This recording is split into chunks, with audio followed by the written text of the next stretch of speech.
Greetings, Earth enthusiasts. If you ever wondered about the incredible perspectives our planet has to offer from high above, you're in the right place.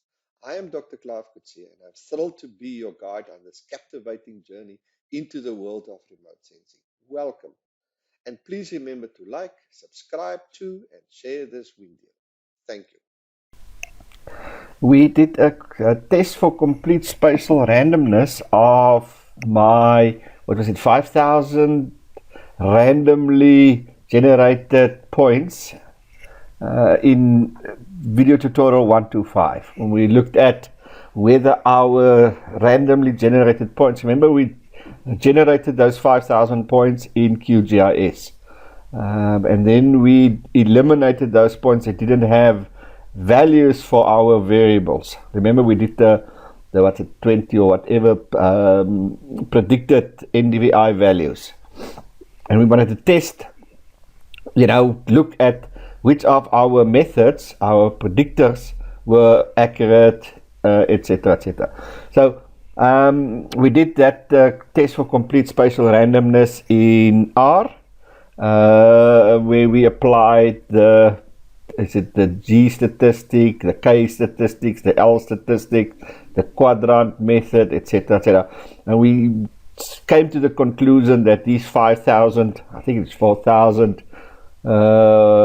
just over 4,910, I think, points eventually, that they were not necessarily completely spatial random, i.e. they don't have an equal probability of being selected. There's some clustering that is underlying the points. So we did that test in RStudio. Now, just as to go back to the issue of complete spatial randomness, is to eliminate bias.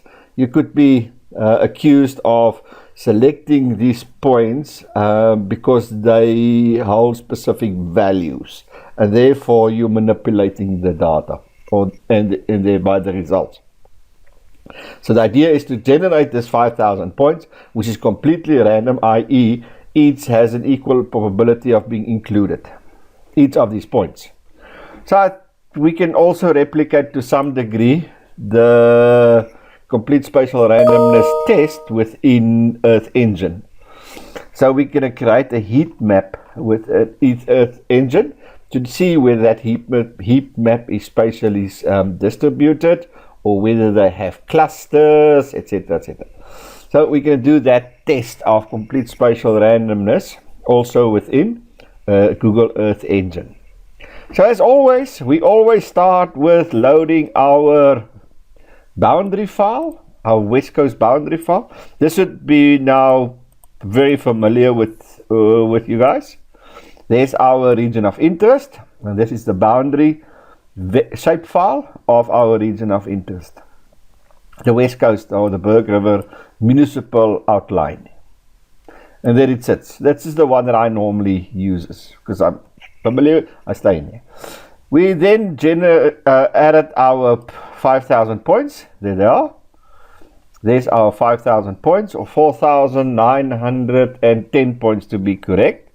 Now from this position, it's not possible to say whether they're complete spatial array, whether they clustered, whether they dispersed, or any of such things.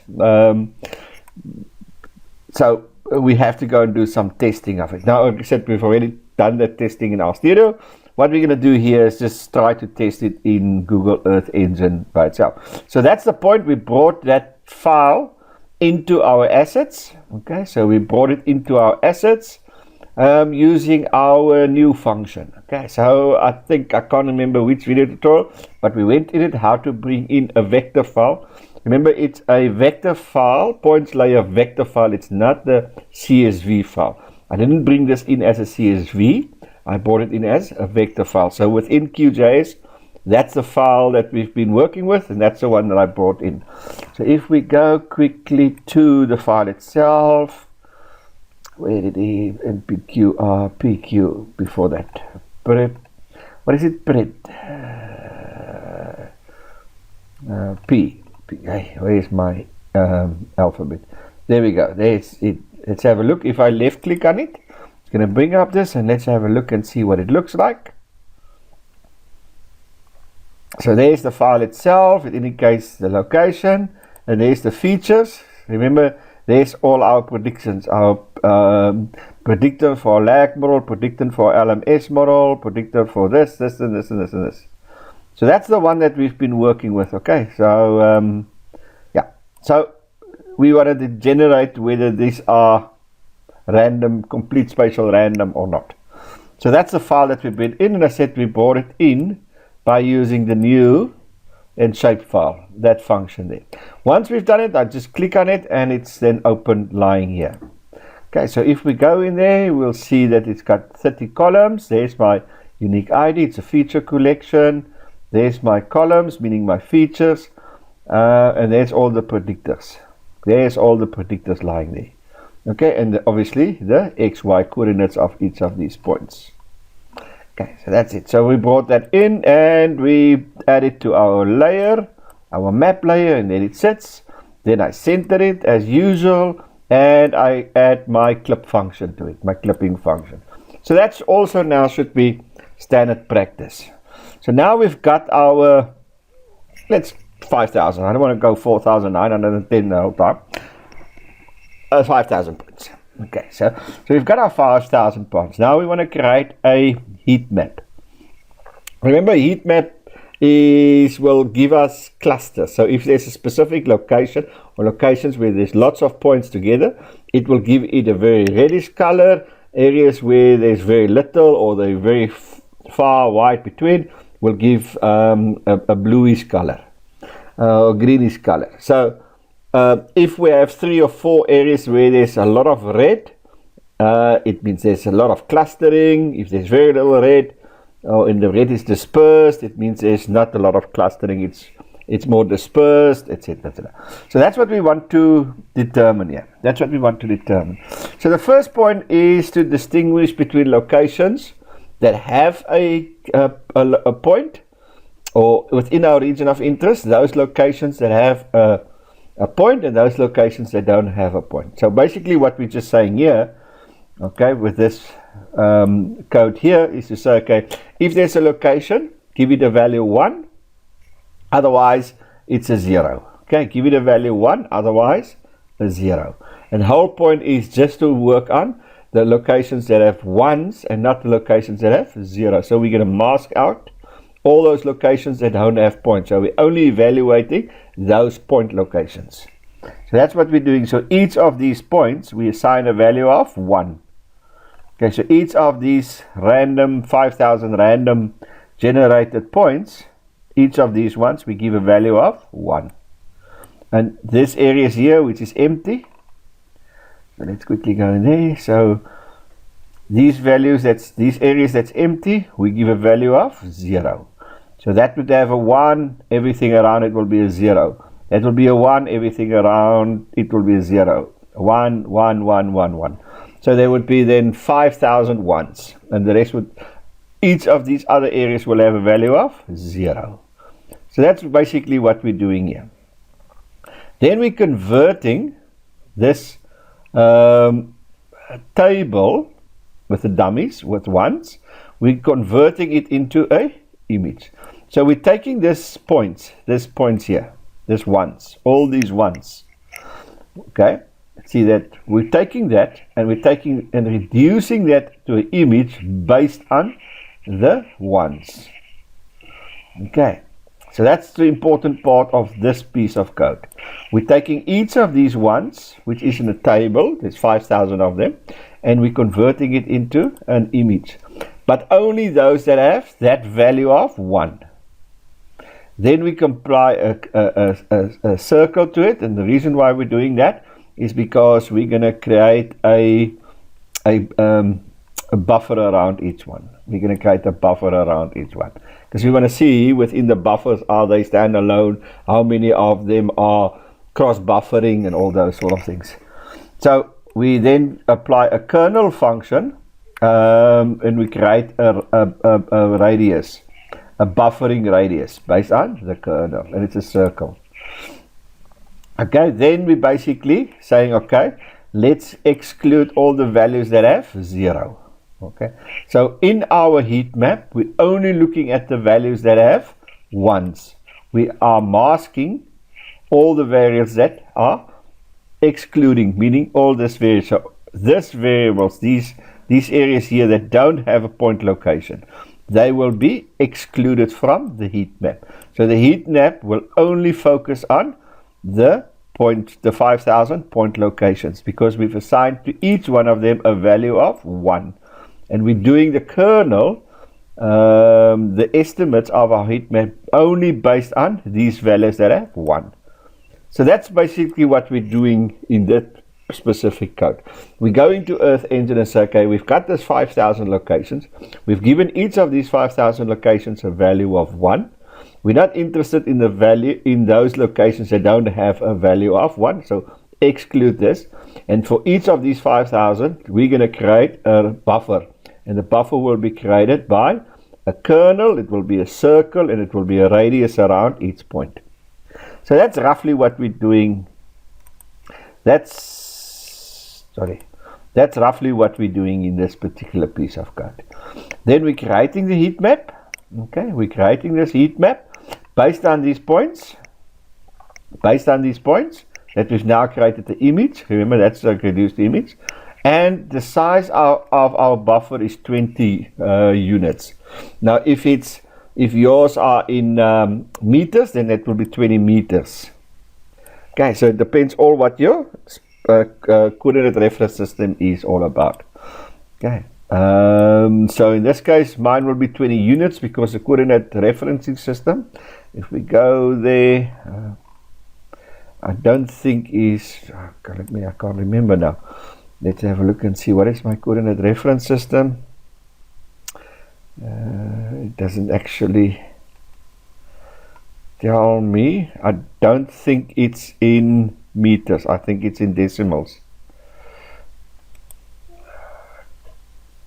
Can't remember now. Properties. Nope. Can't remember what the. But I think it's not in meters. It's in decimals. So this is 20 units. But you can change that, obviously, to increase the radius or the buffer zone, or to decrease it. That's totally up to you. Okay, so that's your heat map. Then we're going to give it a gradient, meaning just a scale of color. So the higher the value is, the more red. The lower the value is, the light green. So that's just a scaling variable.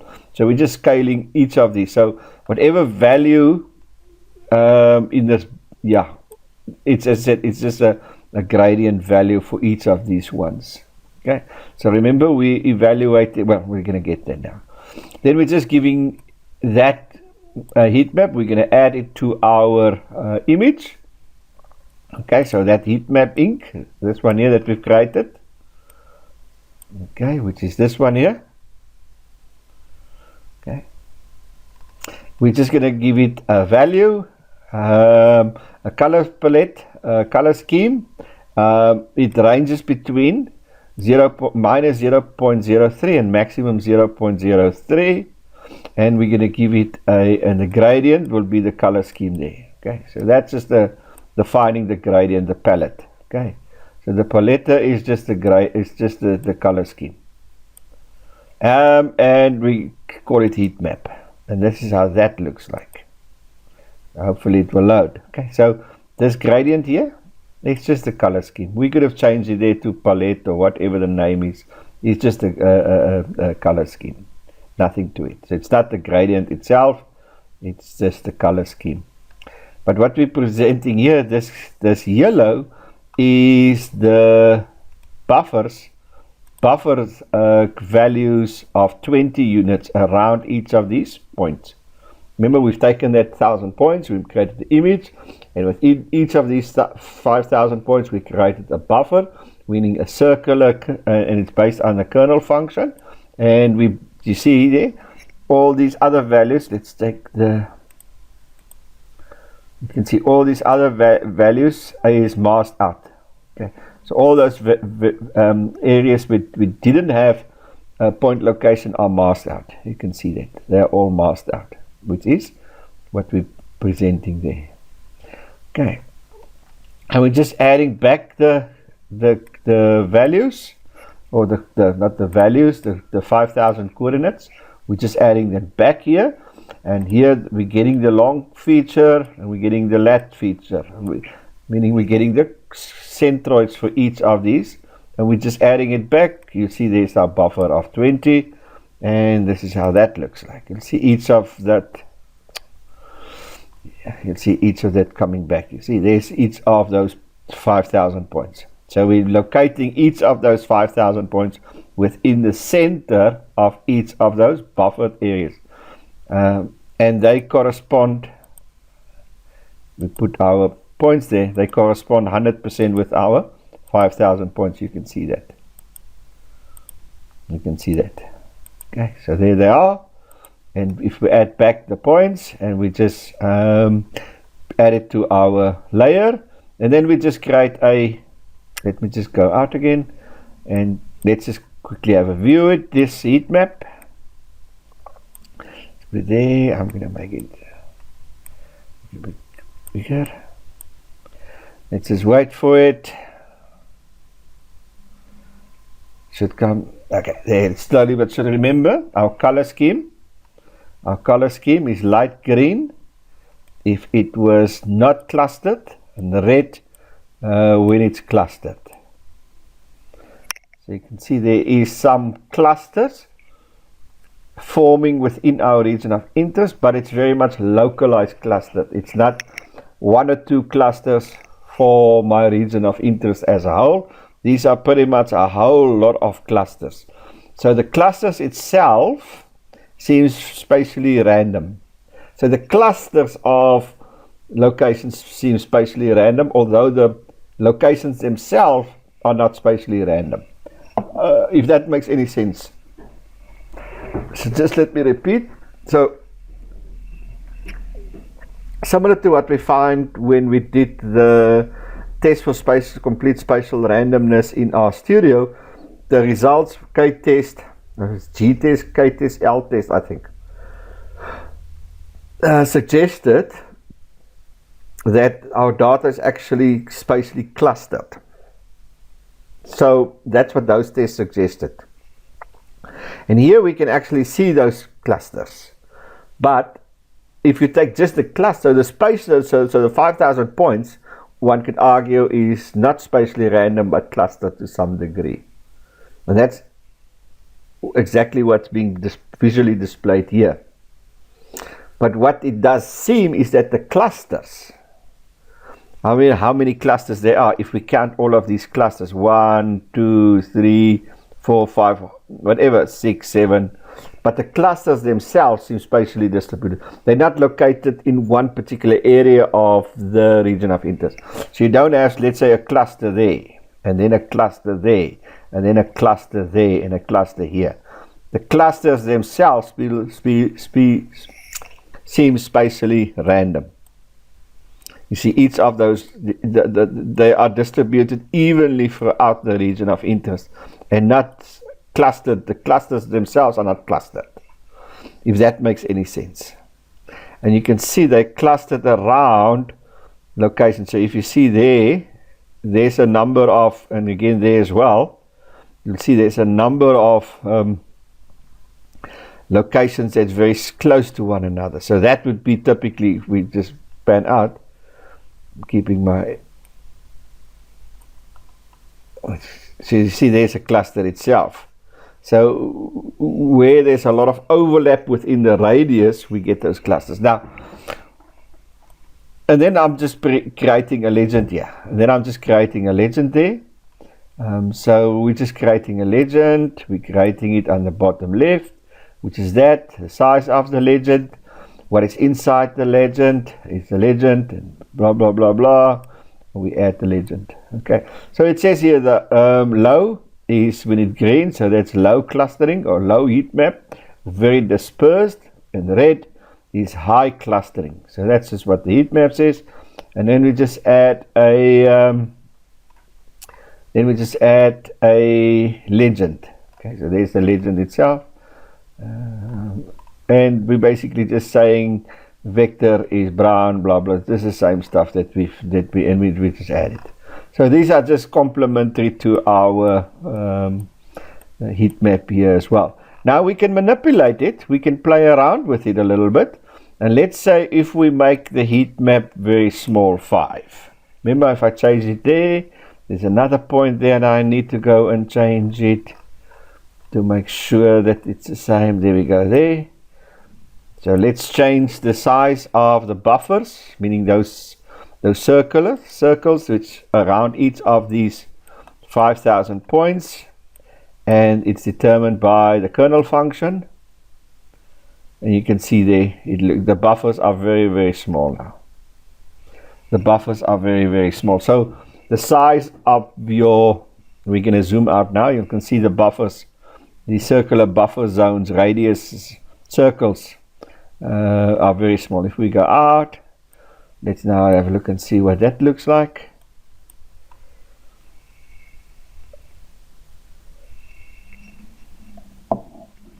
So this looks very confusing. So I wouldn't go that small a buffer zone.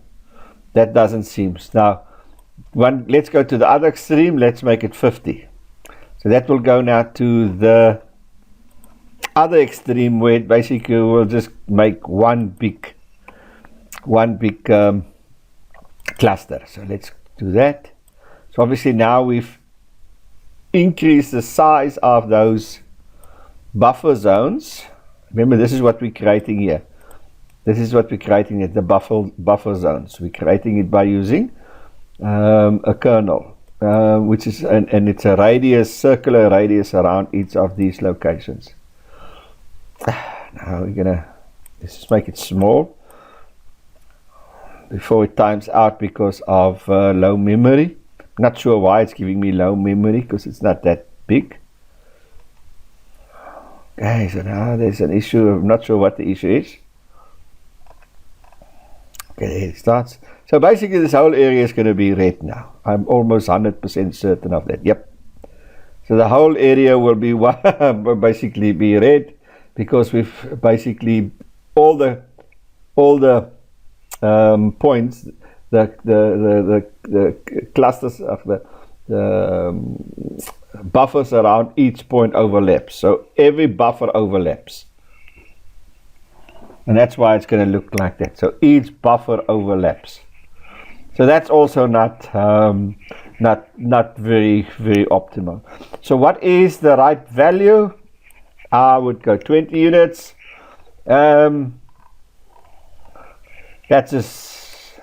That in my mind presents the clusters the most accurate.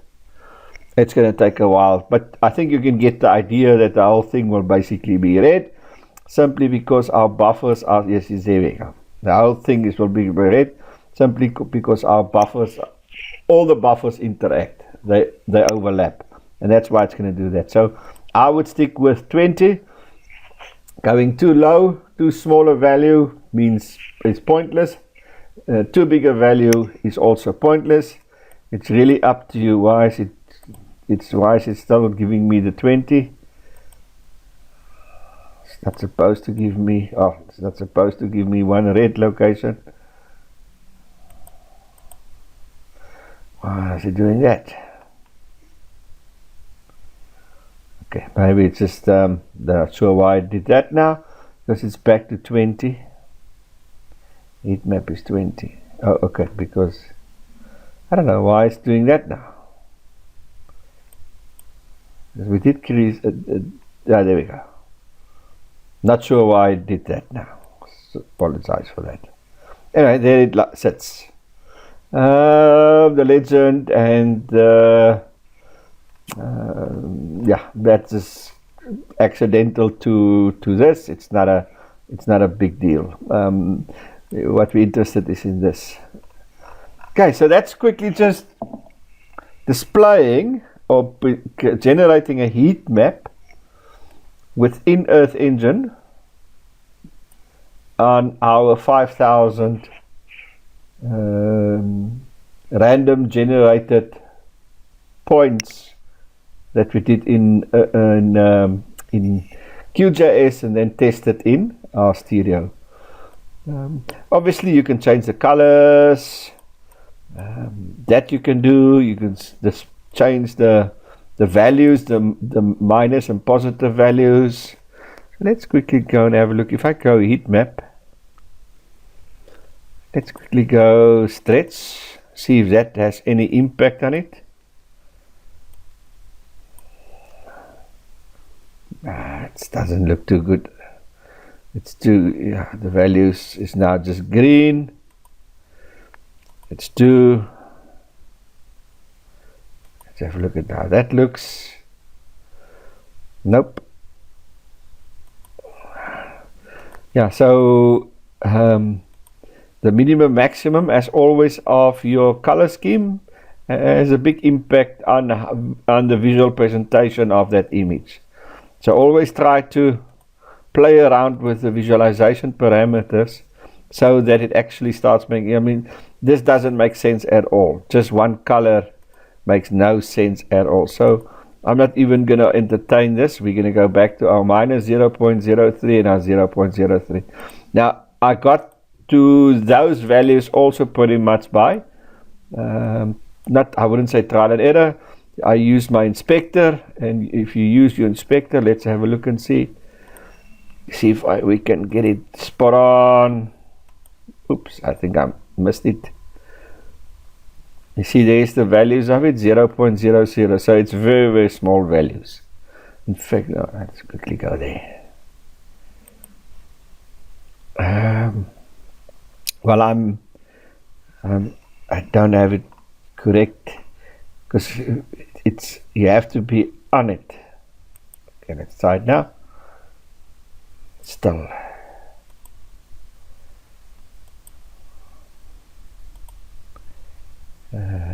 ID properties. So it does have a value. Yeah. Okay. So yeah, so with play around with those parameters, visualization parameters here, I could call that pink, yellow, whatever. It's up to you to decide what you want to call, whether it's a gradient or whatever you want to call it. You can change the size of the radius, the buffer zone. You can play around with that. So there's a number of variables, parameters that you can play around with. Ultimately, it should look reasonable. There should be some logic behind it. You should be able to defend it. And I said, in this case, I think it talks to our previous test, suggesting that there's some clustering happening, and you can actually see this clustering within my region of interest. However, the clusters does seem to be spatially randomly distributed, in the sense that you don't have 3 or 4 major clusters. You have a fairly large group of clusters which is spatially distributed, equally distributed through my region of interest. So I would basically present this to say, yep, I think there should be very few bias from a spatial point of view, and therefore I think the underlying results should be statistically significant. So that's what I would sort of conclude with. So that is just generating a heat map of my 5,000 points within Earth Engine in order to determine the degree of complete spatial randomness. Great, that's something nice, not too shabby, as they would say. This looks quite interesting. I would end there. Thank you very much for joining me on this video tutorial. Your support is greatly appreciated. Please, boys and girls, please do press those buttons, that like, subscribe and share buttons. We need to become more recognizable in YouTube. The algorithm still ignores this channel to a large degree. We need to get the numbers up. So please smash those buttons, press them left, right and center just do some things like answering a phone when you're in a rush, or when, trying to when you're in a meeting and your phone rings, you're pressing buttons left, right, and center to get it to stop. So please, not to stop the channel, but to add to the channel, press those buttons. And with that said, stay tuned. Next video tutorial is shortly on its way. And yeah, thank you very much again for joining me on this journey of remote sensing. And I'll see you on the other side.